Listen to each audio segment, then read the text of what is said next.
আসসালামু আলাইকুম এভরিওয়ান। কেমন আছেন সবাই? আশা করি ভালো।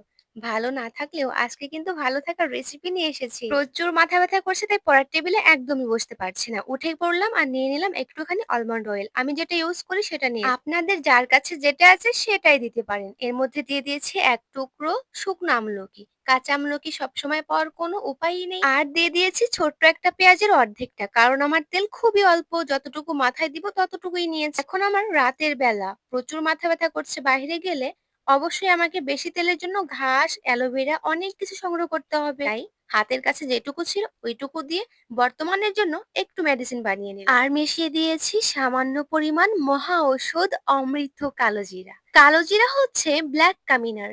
চুলের জন্য অসাধারণ উপকারী কারণ এতে রয়েছে protein, fatty acid, vitamin E. চুল পড়া কমায়, চুলকে মজবুত এবং ঘন করে, স্ক্যাল্পের ব্যাকটেরিয়া দূর করে, খুশকি কমায় এবং চুল নরম চকচকে করে। পেঁয়াজ হলো চুলের যত্নের গোপন শক্তি কারণ পেঁয়াজে রয়েছে sulphur, antioxidant, vitamin C, phytonutrient. চুলকে বৃদ্ধি ও ত্বরান্বিত করে, চুল পড়া কমায়, স্ক্যাল্পের সংক্রমণ ও ব্যাকটেরিয়া দূর করে, চুল নরম, মজবুত এবং লাবণ্যময় ঝলমলে সুন্দর করে তোলে। এবং আমলকিতে রয়েছে vitamin C, antioxidant, fatty acid, flavone এ চুলের বৃদ্ধিতে সাহায্য করে, চুলকে শক্ত মজবুত করে, স্ক্যাল্পে স্বাস্থ্যকর রাখে, স্ক্যাল্পের খুশকি দূর করে এবং সুস্বাস্থ্যকর সুন্দর চুল পেতে সাহায্য করে।